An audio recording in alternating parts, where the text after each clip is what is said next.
And welcome back to my channel base to big में आपका दोबारा स्वागत है। तो जैसा कि हम लोगों ने पिछले बार देखा था, पिछले पार्ट में, कि हम लोगों ने जो कवर अप किया था चैप्टर 8 एनसीईआरटी हिस्ट्री क्लास 6 का, उसमें हम लोगों ने पढ़ा था कि इरिगेशन कैसे क्या होता था, क्या प्रोसेस थे उसके, है ना, और इरिगेशन से क्या बेनिफिट मिलती थी राजाओं को, है ना। बाकी हम लोगों ने प्रॉमिस किया था कि who lived in the villages, ये पार्ट को सेकंड पार्ट में कवर अप करेंगे। तो जैसा कि मैंने कहा था, तो हम स्टार्ट करने वाले हैं who lived in the villages. तो चलते हैं। देखिए, यहाँ पे कहा गया है कि there were at least 3 different kinds of people living in most villages in the southern and northern parts of the subcontinent. तो जो हमारे सब कंटिनेंट था, हमारे सब कंटिनेंट में 3 टाइप के लोग रहते थे एक एक पार्ट में। नॉर्दर्न पार्ट्स में भी 3 टाइप के लोग के बारे में जानेंगे, साउदर्न पार्ट्स में भी 3 टाइप के लोग के बारे में जानेंगे। तो पहले चलते हैं तमिल रीजन की तरफ, मतलब कि साउदर्न पार्ट की तरफ। तो साउदर्न पार्ट की तरफ 3 लोग जैसे थे। फर्स्ट है लार्ज लैंड ओनर्स। ये पॉइंट बहुत इंपॉर्टेंट है। लार्ज लैंड ओनर्स 2 पार्ट में, ऐसे पहले भी मैंने बताया था, डिस्टिंग्विश कर लीजिए। साउदर्न पार्ट में नॉर्दर्न पार्ट और साउदर्न पार्ट, यहाँ पे लिख दीजिए नॉर्दर्न, ठीक है, और यहाँ पे लिख दीजिए साउदर्न पार्ट, ठीक है। नॉर्दर्न और साउदर्न पार्ट के बारे में और साउदर्न पार्ट के बारे में ये 2 पार्ट कर लीजिए। और 3 टाइप के लोगों को नॉर्दर्न पार्ट में क्या क्या बोलते थे, उनका क्या क्या काम होता था। साउदर्न पार्ट में 3 टाइप के लोग बोलते थे, उनका क्या क्या काम होता था। ये 3 काम आप लोग मेंशन कर दीजिएगा, ठीक है।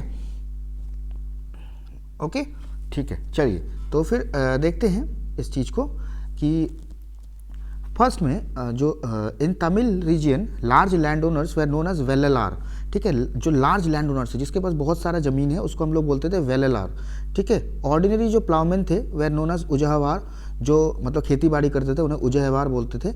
और लैंडलेस जो थे, जिसमें स्लेव्स भी आ जाते हैं, उनको बोलते थे कदाईसियार और अदिमाई, ठीक है। ये 3 लोग थे। 3 टाइप के लोग हो गए नॉर्दर्न में।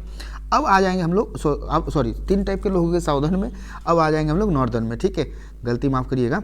इन the northern part of the country the village headman was known as Gram Bhojak. जो विलेज का हेडमैन होता था, जो मेन सरपंच टाइप का आदमी, उसको हम लोग बोलते हैं ग्राम भोजक, ठीक है। अब इसका मतलब ग्राम भोजक का मतलब ये नहीं कि ग्राम को भोज करने वाला, ऐसा नहीं है। जो भोग करते हैं, मतलब ग्राम के सारे, मतलब मेन हेड, ठीक है, उसको बोलते हैं ग्राम भोजक, या फिर जो हम लोग कहा जाएगा ये इंपॉर्टेंट हेडमैन, मेन आदमी। तो इसमें क्या होता था कि हेरिडिटरी पोजीशंस होती थी। मतलब अगर आपके ग्रैंडफादर हैं तो आपके फादर होंगे नेक्स्ट ग्राम भोजक, अगर आपके फादर है तो आप होंगे, फिर अगर आप होंगे तो आपका बेटा होगा। तो ऐसे स्टेप बाय स्टेप चलता था, ठीक है। हेरिडिटरी था, ठीक है, पुश्तैनी, जिसको हम लोग बोलते हैं पुश्तैनी, okay. The gram Bhojak was often the largest land owner. पहले ही हम लोगों ने कहा सबसे बड़ा हेडमैन लार्ज लैंड ओनर, उसी को बोला जाता था। और साउदर्न पार्ट में क्या बोला जाता था, ठीक है, देख लीजिएगा। साउदर्न पार्ट में वेललार, है ना, लार्ज लैंड ओनर को हम लोग वेललार बोलते थे, ओके। तो इसमें हम लोग ग्राम भोजक बोलते हैं। फिर आता है उसके पास में क्या होता है कि जो ग्राम भोजक होता है उसके पास में होता है कि बहुत सारे वर्कर्स होते थे, स्लेव्स होते थे, वर्कर्स होते थे, जो कि उसके लैंड में कल्टीवेशन करे, ठीक है ना। और उसके पास वो पावरफुल भी होता था, ठीक है। और किंग उसको कभी कभार ड्यूटी दे दिया करता था कि जाओ भाई विलेज मैन से कलेक्ट करो टैक्स। काफ़ी पुराने मूवीज़ में अगर आप देखोगे तो वही मतलब करता धरता होता है जमींदार जी, ठीक है, जिसको बोलते हैं, जो गरीब लोगों को लूटते हैं, ठीक है। और उसके बाद फिर राजा महाराजा बोलते तो उसमें से कुछ पैसा राजा को दे देते हैं टैक्स का, कुछ बोलते हैं मालिक इतना ही मिला। तो दोनों को ठगते हैं, ठगने वाले, और गरीबों के बहुत अत्याचार भी करते हैं। और जो भी डिसीजन होता है वो खुद ही लेते हैं, जज का काम भी करते हैं, पुलिसमैन का काम भी करते हैं। तो यहाँ पे कहा गया है। तो अगर आपको क्वेश्चन आए ग्राम भोजक का क्या है, नॉर्दर्न पार्ट में क्या सिस्टम रह चुका है, तो आप लोग यहाँ से अपना फंक्शन मेंशन करेंगे, ठीक है ना, फंक्शन मेंशन करेंगे, ओके। चलिए, और अब आते हैं अपार्ट फ्रॉम ग्राम भोजा को छोड़ के दूसरा पोजीशन पे आता है इंडिपेंडेंट फार्मर्स।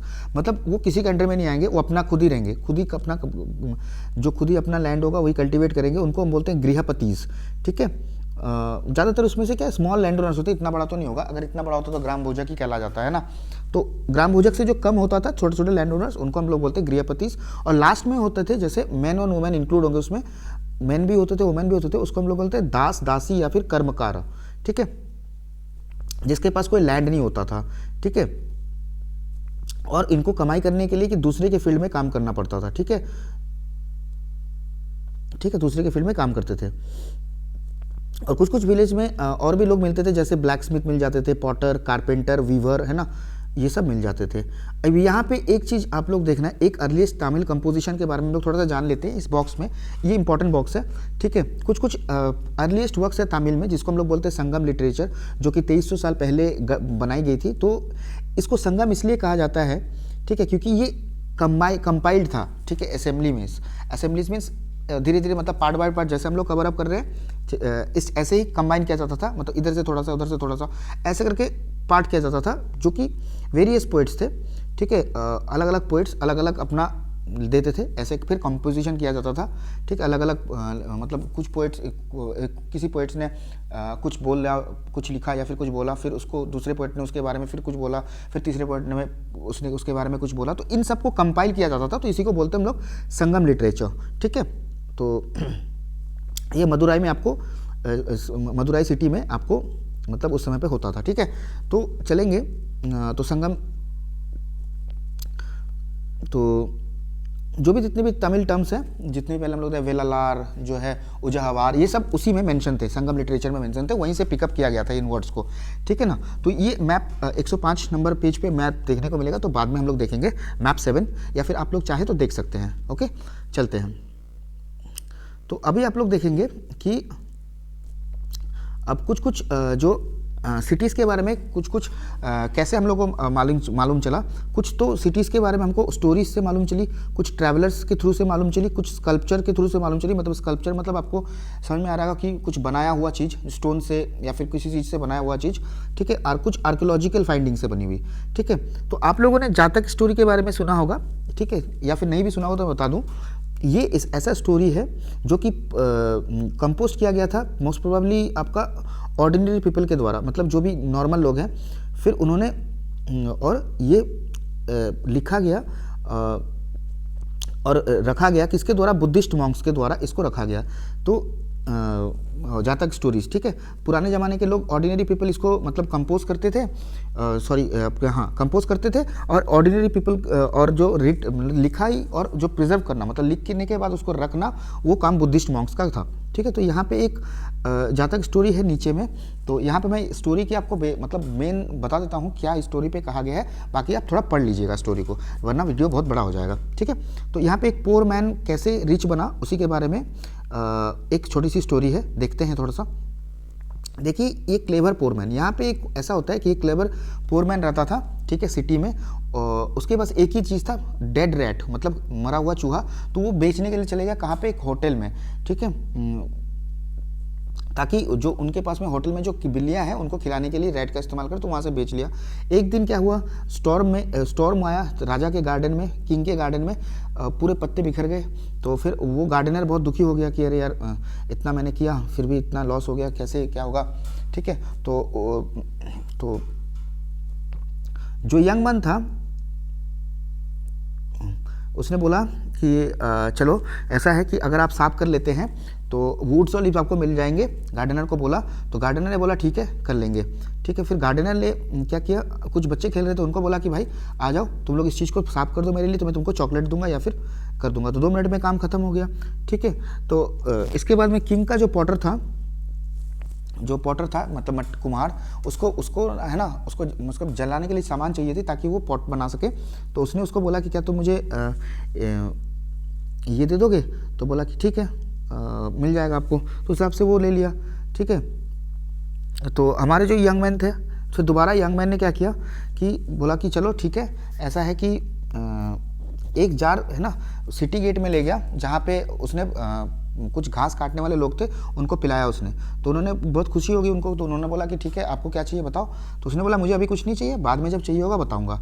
तो ऐसा उसे पता चला एक दिन कि एक ट्रेडर उसका दोस्त है, तो उसने बोला कि देखो भाई ऐसा है, कुछ हॉर्स वाले लोग आ रहे हैं, तो देख लेना कुछ कैसे क्या कर सकते हो। तो उसको सुन के ना यंग मैन को एक दिमाग में आइडिया है, तो उसने ग्रास कटर के पास जो घास काटने वाले को पानी पिलाया था उसके पास जाके बोला कि भाई ऐसा है कि मैंने तुमसे उस दिन तो कुछ मांगा था नहीं, तो आज तुमसे ये मांग रहा हूँ कि मुझे हर एक लोग एक बंडल ग्रास दोगे, ठीक है। देने के बाद में जो भी है कि जब तक मेरा घास ना बिक जाए तो आप लोग बेचना मत, ठीक है। ऐसा करके बोल के निकल गया। फिर जैसे ट्रेडर आया होगा और जो हॉर्स इसमें आया होगा तो उसने उसको बेच दिया, ठीक है, और काफ़ी पैसे उसने बटोर लिए होंगे, ठीक है, बहुत सारे पैसे से यहाँ पे हो गया, ठीक है, ये है स्टोरी कि वो आदमी ने अपना अपना दिमाग चला के, ठीक है, बार्टर सिस्टम के थ्रू काफ़ी चीज़ें, मतलब बार्टर सिस्टम में मान के चलो, सामान दिया, रैट दिया, तो उसके फिर कुछ ये मिले, तो उसी यंगमैन ने फिर बच्चों के थ्रू से वो साफ करवाया। तो ऐसे करते करते उसने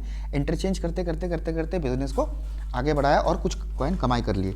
ठीक है, तो इतना ही इसमें, इतना ही है। ठीक है, और बाकी सारे और भी एविडेंसेस हैं, जैसे स्कल्पचर्स के आपको मिलेंगे, जैसे स्कल्पचर्स में स्कल्पचर के थ्रू जानने को मिलेगा। ठीक है, स्कल्पचर्स में क्या मतलब मान के चलो ऐसा एक स्टोन है, उसमें काट छाट के पीपल्स को दिखाया गया, ऐसे डिज़ाइन करके कैसा घर था, कैसा क्या था, इस हिसाब से रेलिंग, पिलर्स, ठीक है, बिल्डिंग में पिलर्स, रेलिंग्स दिखाए गए स्कल्पचर्स के थ्रू। ठीक है, खुदाई के थ्रू। ठीक है, यहाँ पे एक फ़ोटो में आपको देखने को मिलेगा, यहाँ पे देखिए, यहाँ पे एक फ़ोटो है, ये जो फोटो है यहाँ पे देखने को मिलेगा आपको, स्कल्पचर है ये एक। ठीक है, तो इस हिसाब से आपको देखने को मिलेगा। और यहाँ पे कुछ रिंग टाइप का दिख रहा है आपको, ये रिंग टाइप मतलब ऐसे ऐसे मट्टी के रिंग बने होते थे, ऐसे एक के ऊपर एक, एक के ऊपर एक, एक के ऊपर एक। ये हर एक हाउस होल्ड में रहता था, हर एक एक इंडिविजुअल के घर में। ये बेसिकली डस्टबिन के हिसाब से भी यूज़ होता था, और जो टैंक होता है ना, जो अपना टॉयलेट वगैरह मतलब स्टोर होता है इसमें वेस्ट प्रोडक्ट, उसके लिए यूज़ होता होगा। ठीक है, तो कहा गया है, तो देखेंगे, आगे चलते हैं। तो ये हो गया आपका। ठीक है, बाकी ये जो ये स्कल्पचर है, एक सांची से है, मध्य प्रदेश में है, स्तूप है एक। तो स्तूप के बारे में हम लोग देखेंगे, स्तूप के क्या क्या पार्ट होते हैं, हो गया बाकी अगले चैप्टर्स में।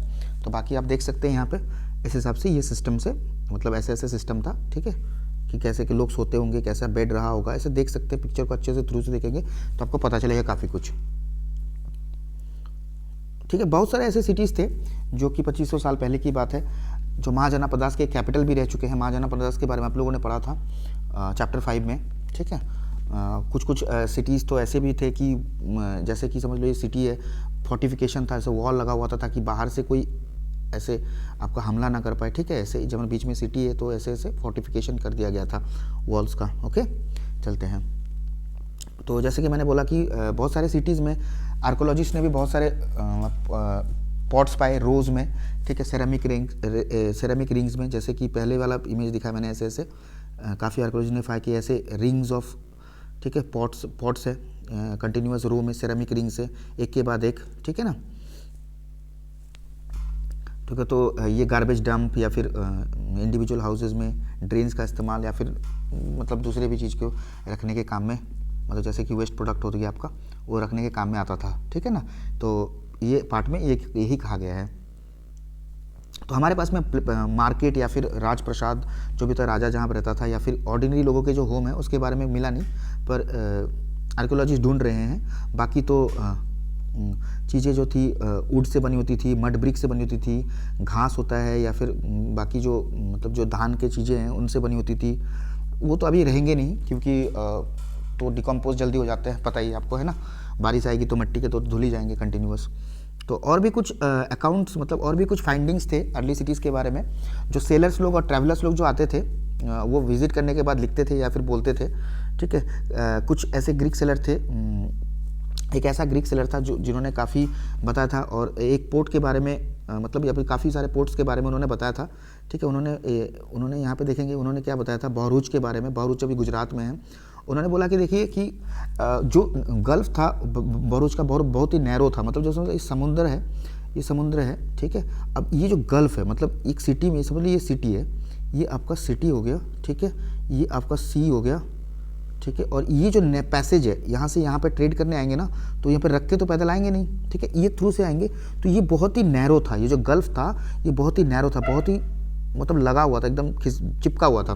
ठीक है, काफ़ी। तो शिप को जो लाने वाला था ना, उसको बहुत ही स्किलफुली चला के लाना पड़ता था, मतलब समझ लो मतलब अच्छे से, ताकि इधर उधर ना लगे। तो इसके लिए लोकल फिशरमैन को हायर किया जाता था, किंग लोग करते थे। ठीक है, कि भाई आप लोग को मतलब ज़्यादा एक्सपीरियंस है, आप लोग इसी चीज़ों से डील करते हैं, तो आप लोग लाएंगे। तो इस हिसाब से डीलिंग होती थी। और जो इम्पोर्ट्स होता था ना, जो भरूच में जो आते थे बाहर से सामान, वो ज़्यादातर देखो wine, copper, tin, lead, coral, topaz, cloth, gold, silver coins ये आते थे। और जो जाने वाले सामान थे एक्सपोर्ट्स। इम्पोर्ट्स मतलब जो आते हैं बाहर से, एक्सपोर्ट मतलब जो जाते हैं। इसमें से कुछ कुछ जैसे हिमालय के कुछ मेडिसिनल प्लांट्स जाते थे, आइवरी, ठीक है, जो हाथी के दांत से या फिर बोन से बने होते थे, डिज़ाइंस, एगेट, कार्नेलियन, ठीक है, ये जो है ये सब चीज़ें हैं, कॉटन, सिल्क, परफ्यूम्स, ठीक है, ये सब चीज़ यहाँ से एक्सपोर्ट होते थे। तो देखो काफ़ी उस समय पे राजा महाराजा काफ़ी मतलब रिच थे, ठीक है। तो और बाकी गिफ्ट्स भी मिलते थे, जो भी लोग थे, जो भी आते थे मर्चेंट्स वगैरह, वो लोग गिफ्ट लाते थे, ठीक है, कि भाई राजा के पास जा रहे हैं तो थोड़ा खुश हो जाएगा तो ज़्यादा ट्रीट करेगा, ऐसे करके, ठीक है। ये सब लाते थे, ठीक है। तो ये देखो अगेट यहाँ पे जो कहा गया है ना, अगेट, AGATE, अगेट का देखो यहाँ पे देख सकते हो, अगेट ये है आपको मान के चलिए एक मतलब पत्थर जिसको बोलते हैं मतलब सुलेमानी पत्थर, या फिर मतलब काफ़ी एंटीक स्टोन्स, जैसे लाल कलर का आप लोग देखे होंगे, गोमेद बोल के एक पत्थर होता है, तो वो देख सकते हैं आप लोग, वो होता था अगेट। और कार्नेलियन का मतलब यहाँ पे आपका है, ठीक है, कार्नेलियंस का मतलब ये भी स्टोन्स ही है, मतलब प्रेशियस स्टोन से मान के चलो, अगेट है, कार्नेलियन, ये सब प्रेशियस स्टोन्स हमारे पास में रहते थे तो हम देते थे, एक्सपोर्ट करते थे, ठीक है। और मार्चेंट्स जो आते थे बाहर से अच्छे सिल्वर के बर्तन लाते थे, चांदी के बर्तन, सिंगिंग बॉयज़ मतलब गाने गाने वाले पल्टन, ब्यूटीफुल वुमेन डांस करने के लिए, ठीक है, डोंट माइंड, फाइन वाइन्स, बहुत सारे वाइन्स जो आते थे, अच्छे क्लॉथ्स, अच्छे आभूषण अलंकार, ठीक है। तो यही है स्टोरी ऑफ भरूच, ठीक है, क्या क्या था सिस्टम। बाकी कॉइन्स के बारे में हम लोग देखेंगे कि इस समय पे क्या कॉइन्स थे, क्या किस समय पे कौन से कॉइन्स चले थे, या फिर कौन से जगह का क्या कॉइन्स था, ठीक है। बाकी ये चीज़ हम लोग नेक्स्ट पार्ट में देखेंगे, और नेक्स्ट पार्ट में इस चीज़ों को हम लोग डील करेंगे। बाकी आशा है कि मुझे इस चीज़ों को आपको पसंद आया होगा, इस वीडियो को अगर आया तो लाइक करिएगा, दोस्तों के साथ शेयर जरूर करिएगा, सब्सक्राइब करिए चैनल को, ताकि और भी अच्छे कंटेंट्स अच्छे से मैं ला पाऊँ, ठीक है। थैंक यू, धन्यवाद बहुत बहुत।